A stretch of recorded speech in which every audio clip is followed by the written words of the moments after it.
Hello everybody and welcome to Tiger Tales The Lost Stories, a place you'll find stories and fan fictions with a twist, written and read to you by your host, me, Tiger. This is the second Tiger Tales channel, and here we take fan fictions and add a big dramatic twist to them, and also more original stories, all in the first person perspective. Today we're taking a dive into a world that is not my own. This world belongs to Cosplay Dude 637. This is his original story world with his original story called The Order, a several book series which you'll better hear on his podcast Storytime with Cosplay Dude 637.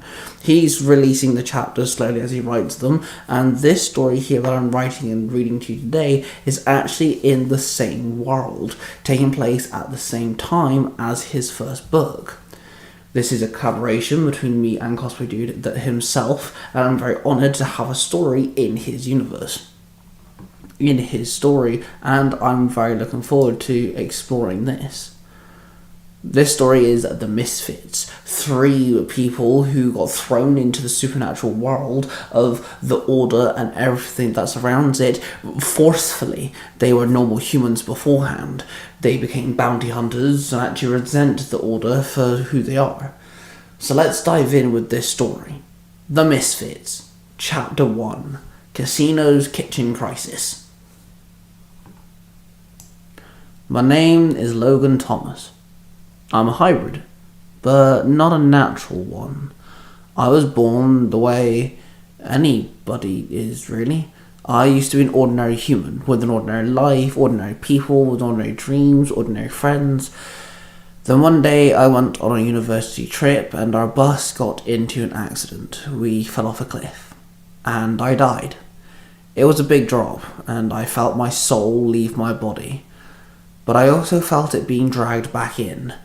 I had woken up in a lab with 3 scientists leaning over me. They wore black cloaks and horrific skull masks.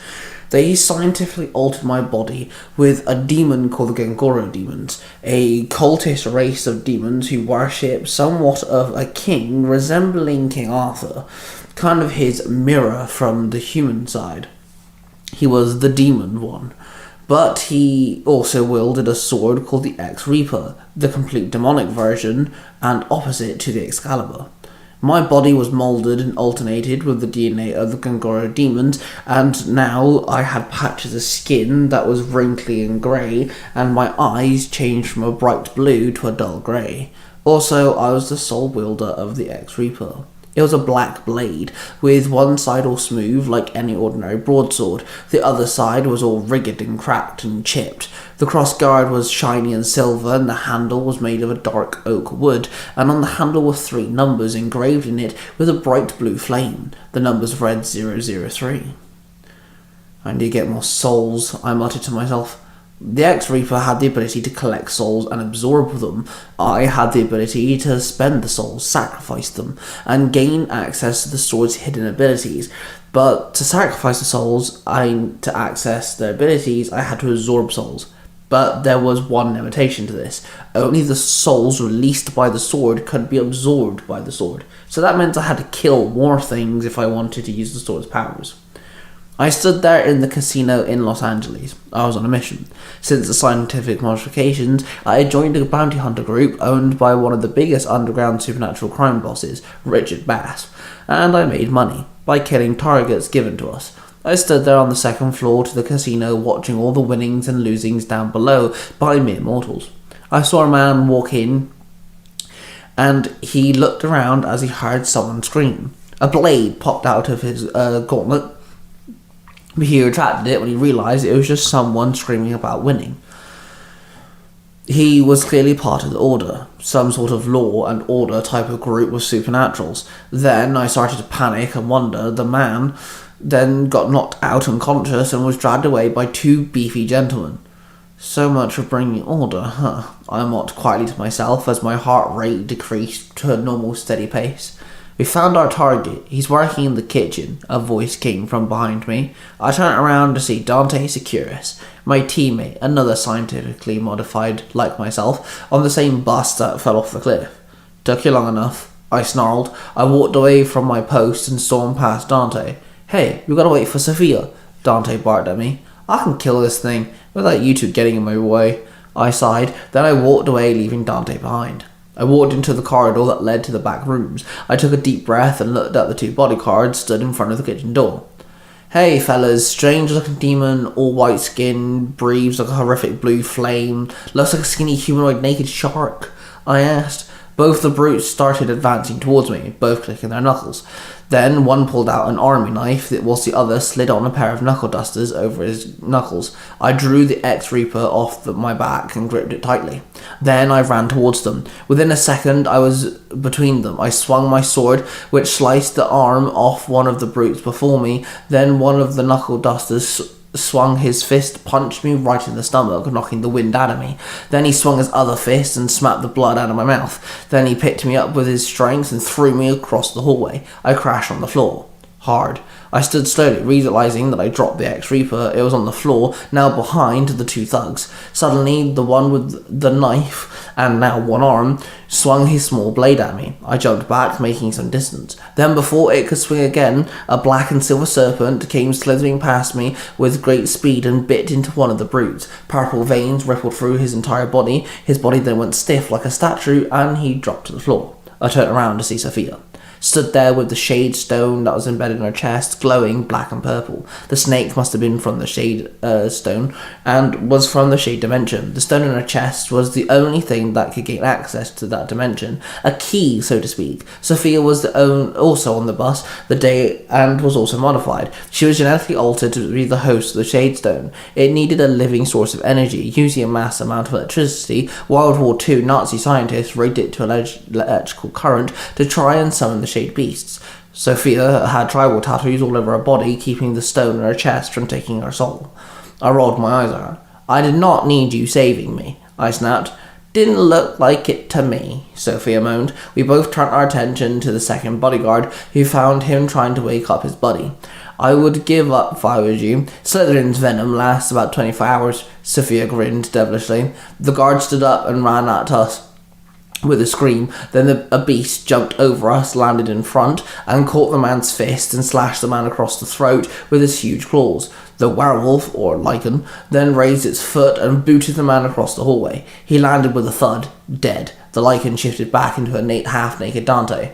Dude, come on, man, Dante growled at me with a smirk. God, what is wrong with you two? Both of you seem moody as hell, I snapped at them. Whatever, let's go and kill this thing quickly, Dante sighed at me. I walked over and retrieved my sword and walked past the snake, who had curled up and was waiting for a command. I walked up to the double doors, and with a quick kick, the doors swung open.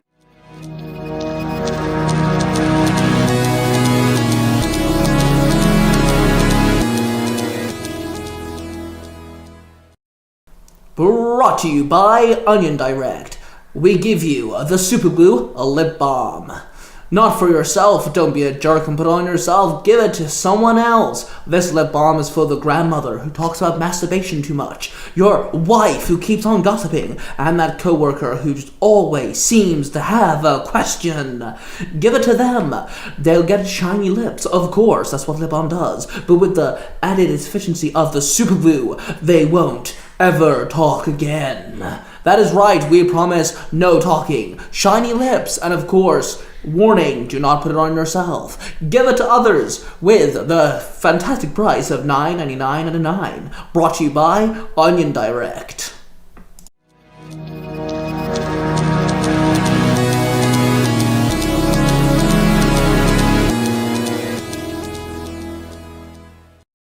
I walked into the empty kitchen. The smell of blood now filled the room. I scanned the room and found nothing. I then walked through the large kitchen and found the door to the walk-in freezer had been opened ajar.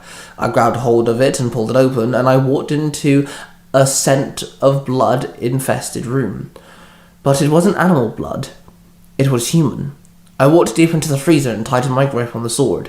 Then I saw the ghoulish, hunched-over, lanky, wrinkly, shark-like demon eating what was left of a human woman. Blood seeped into his mouth. Yo, ugly, I called out. The creature turned around and saw me, and dropped the bits of flesh in its hands and screeched at me. So let me guess, you disguised as a cook to kill the trainee chefs. Clever. Real clever. But you started then hanging around and got comfortable, didn't you? And then you needed money because you're pretending to be human. So you started playing poker with the big leagues and the underground mobs and made yourself a debt. One of those big guys happens to be my boss. I grinned at the demon. It screeched at me again, then lunged at me. I swung my sword, slicing the demon's skinny, wrinkled stomach. It called out in pain as the blade burnt it. I then swung my sword again and sliced one of its long, pointy fingers off. It dropped to the floor, and it howled in pain once more. Then it swung at me with its other hand, and I deflected the attack. Then kicked the demon back. Then I took a deep breath. Oh man, I gotta do this quickly. I sighed. I drew my 2 fingers across my blade. Sacrifice! Breath of the blue dragon of the moon realm. Encase my sword, I demanded. The number on the handle disappeared, and the number 002 took its place. I sacrificed one of the souls to encase my blade in a bright blue flame. My sword ignited. Then I swung the blade at the demon and stabbed it. The blue blade burnt through the demon with ease, and my sword went into the demon like it was butter. The demon wriggled in pain as the inner organs began to heat up. I could see the blue light burning through its skin. The body went limp as the demon died on my fiery blade. I pulled the sword out and the flames diminished. I clipped the sword back onto my back and walked away from the demon corpse. I stopped and sighed once more. I then pulled out my phone and took a picture of the body for evidence. I also picked up the finger off the floor and placed it in my pocket. I walked out of the walk-in freezer and then left the kitchen. Sophia and Dante stood there waiting for me. Oh yeah, thanks for the help, by the way, I said sarcastically. You just complained about us helping you? And then you want our help? Pick one or the other, dude, Sophia barked back. I rolled my eyes at her. Then we all walked out of the casino. As we walked out onto the street, we clocked several people running down the street. One was a guy I saw getting knocked out before, and this time he was with a few people. Ugh, the smell of Nephilim is rank, Dante whined. I turned to him confused.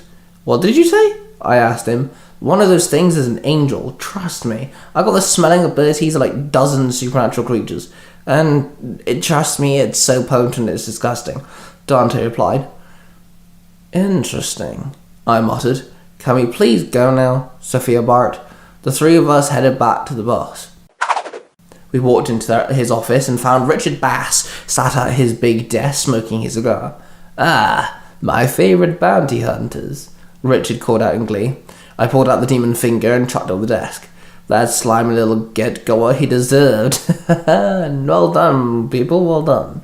Richard chilled. He then pulled out some money from a drawer, 3 big stacks of cash. He then handed one to Sophia, chucked one at Dante, and passed one to me. You guys were quick, and I like it quick. Gonna have to hire you guys again real soon, but in the meantime, I've got 3 friends who need assistance. Some old chums are being targeted. Need some help. I was thinking maybe you guys can go off, help each one of them at the same time, get yourselves a pretty penny, and then I would have them nagging in my ear all the time. Richard explained. I looked at Sophia, who looked scared. We weren't really friends. Well, I don't think we were. We were just 3 people brought together by unlucky turn of events. We were outcasts, branded that way, because they were made normally and we were classed as made different. I guess you could say we were forced into being some form of makeshift family or something. I looked at the scared Sophia. We had been together since we escaped the laboratory. Now, go get some rest. You'll leave tomorrow. I'll have instructions sent to you, Richard told us. We all left the office and headed for our apartment block. We all lived next door to each other on the ground level of a set of apartments. Why didn't you tell Richard about the Nephilim? I asked Dante as we walked up to the apartment block. I didn't think I was telling him, Dante responded. I understood where he was coming from, so I nodded in agreement. We all said our farewells, and each one of us walked into our respective apartments. I had a quick shower, jumped into bed, and I crashed hard, and I slept through the night.